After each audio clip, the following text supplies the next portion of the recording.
What's smoking, y'all? With all the stuff in the news, it sort of feels like the Great Depression. And this burger is pulled straight from that era. The Oklahoma Onion Burger. Yeah, it's that good. Let's get into it.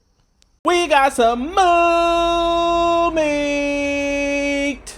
For those of you that do not know, that's beef. What's going on, guys? Welcome back to the channel. I'm not dealing with Floyd Mayweather. I know most of you can read. I'm gonna say most. Today, we are making something that has been around for, I think it would be centuries. Centuries is 10 years. Decades is 100. Hasn't been, actually, it's been around for 10 years, 10 to 12, 10 years, whatever. The Oklahoma Onion Burger. What is the Oklahoma Onion Burger? Some of you may ask. Well, that is a burger that was created in Oklahoma that consists of a ton of onions. Now, why would that sound good to most of you? I'll get into that later on. But first, you just have to trust me. We have to trust one another. This relationship we're building is about trust. I trust you to watch and subscribe. Some of you trust me to make what I'm showing on my thumbnail. If we can get to the end of that and I hold up my end, I hope you all hold up your end. Let's get into it. So, like I said, we start off with a bowl of beef. This is our own beef. As you guys can see, I'm not using store-bought ground beef. Definitely not doing that. Do not do that. Store-bought ground beef does not taste good as your own meat if you have your own meat grinder. Why is that? Because you don't know what's in ground beef. Like, what is in ground beef? Beef can be any part of the cow. All right, we don't know what's in it. It's almost like a hot dog and bologna. I'm not knocking on no hot dogs, all right? I'll throw down a Costco, Sam's Club, Glizzy, as well as the next guy. But I'm telling you, when it comes to your own burgers, comes to anything with ground beef, grind your own meat. So right here, I have a combination of chuck roast and short rib. So this is going to be 70% chuck roast, 30% short rib. Grind your own meat. Let's get right into that. So the setup for grinding your own meat is pretty simple. Like I said, you have a meat grinder and a bowl of moo meat. I need another bowl. Got my other bowl, so let's get to grinding. As you see, grinding your own meat does not have to be hard. We're just gonna take it step by step. So I have my bowl of, like I said, chuck roast and short rib that I already have pre-cut down, you know, in the strips. That goes right in my grind hole. Watch it. Now, a step that I should have done is I should have froze this meat just a little bit, to make it a little bit more stiff. That'd make my grinds look a little bit better, but it's all right. If you hear some children screaming, please don't panic. It's my children. Now, while I'm in Wizard Kelly mode, we're gonna talk about why for the onion burger. So, in the Great Depression, meat was very expensive and so very scarce for those who couldn't afford it. But what was plentiful was onion. So some cooks had the bright idea of saying, well, we need to make this meat stretch. They took a shitload of thinly chopped onions and they they cooked it into the burger, thus making the meat extremely flavorful, and it made the burger taste richer than it actually was. So what I'm doing right now is I'm changing out the blade on my grinder. So for your own ground beef, I like to do a double grind. So I like to first do it through a thicker hole blade, and then I'm gonna change it out to a medium-sized blade. So here, with my bowl of ground beef, I like to just give it a quick hand mix just to try to make sure that that meat is a lot more well incorporated. Now the next step is to literally, little by little, is we are just going to do a secondary grind. So to be 100% with y'all, this meat may be too soft for a second grind. You know, you gotta adapt and overcome. And you definitely have to do this with gloves, because this is messy. All right, let's see how that works out now. There we go.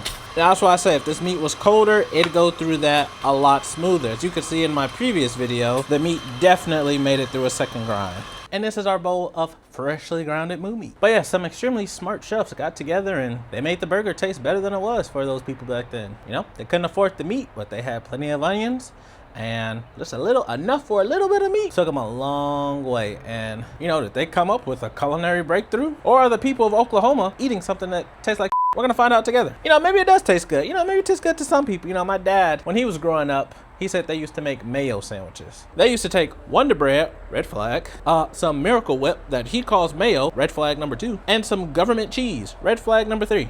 And they used to just make sandwiches out of them. And he said it was the closest thing that you could get to a ham sandwich, you know, just without the ham. And I tried one.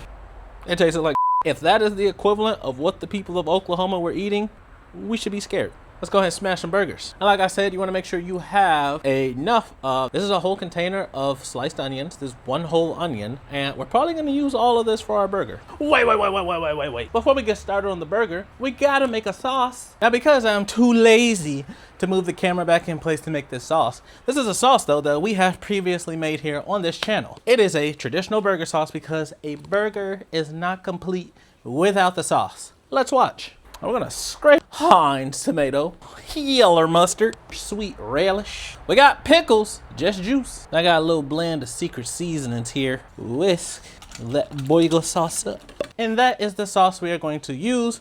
All of the ingredients are down in the description below. Now let's get back to making a smash burger. Step one in making a smash burger is making sure you have a griddle that you can make smash burger on. I don't. I have this skillet pan, and that's what I'm gonna make mine on. Now we're gonna add just a little bit of oil. Oh yeah. Please don't catch on fire.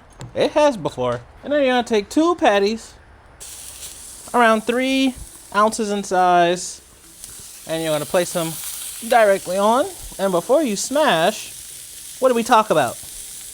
It's an onion burger. So what does it need? Some onions. And they will load these bad boys up with onions. Now you know what's left. Let's take our smasher, just give them a good smash.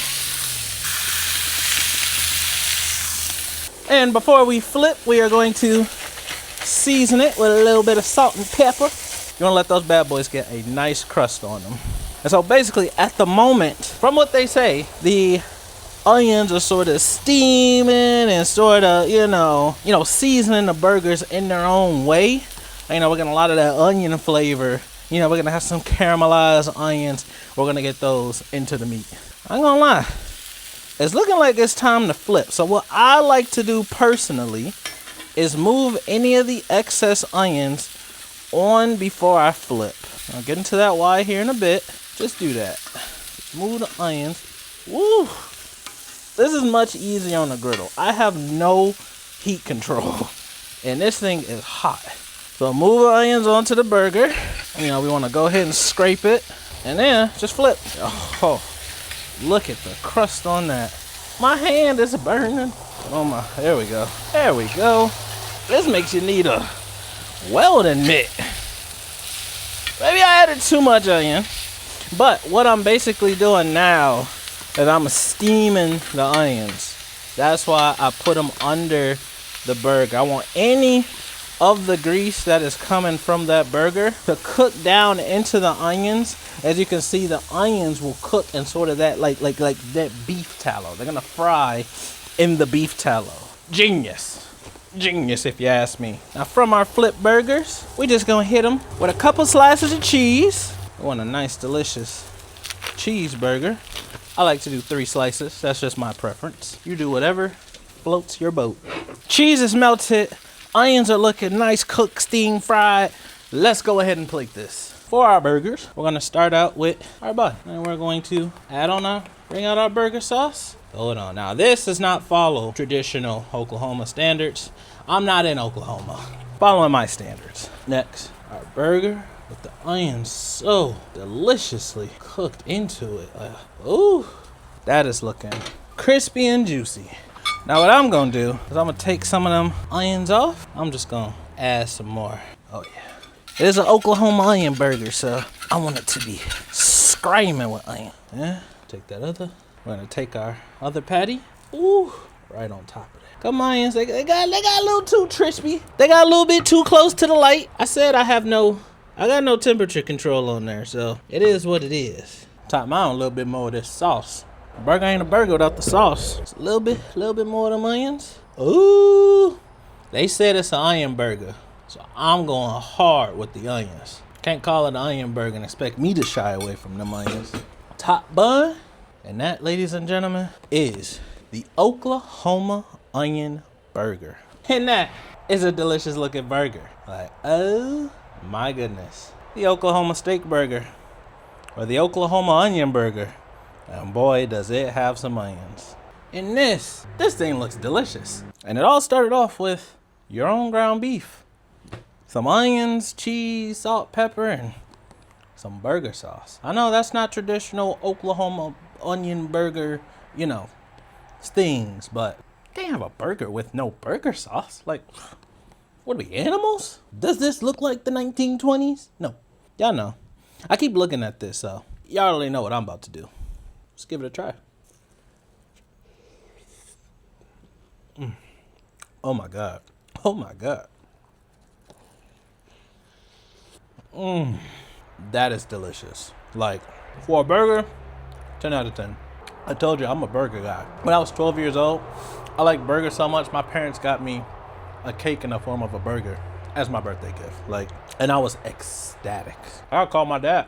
I could see why they was eating mayo and cheese sandwiches. Depression has never tasted so good.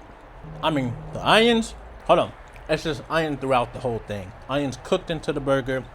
The grilled onions I added on top. Everybody's onions. I will say, some of my onions are darker than me. I do need a griddle or something. That's very hard to cold control temps. Oklahoma, I probably will never visit, but I'm glad I get to taste your culinary inventions. I don't even, I can't even look at y'all with a straight face and say this is not good. If you guys enjoyed this video, please remember to like, comment, and subscribe. Subscribing is the only way I can continue to push out quality videos like this to you all on a almost daily basis. I think I'm going every 2 days. Smelling like smoke. I swear I'm gonna get like a griddle or something because I'm tired of smelling like smoke. But my name is Mel. This has been Smokin'Kitchen. Make sure you guys get out and smoke something, and I will see you all in the next video. Thanks for watching.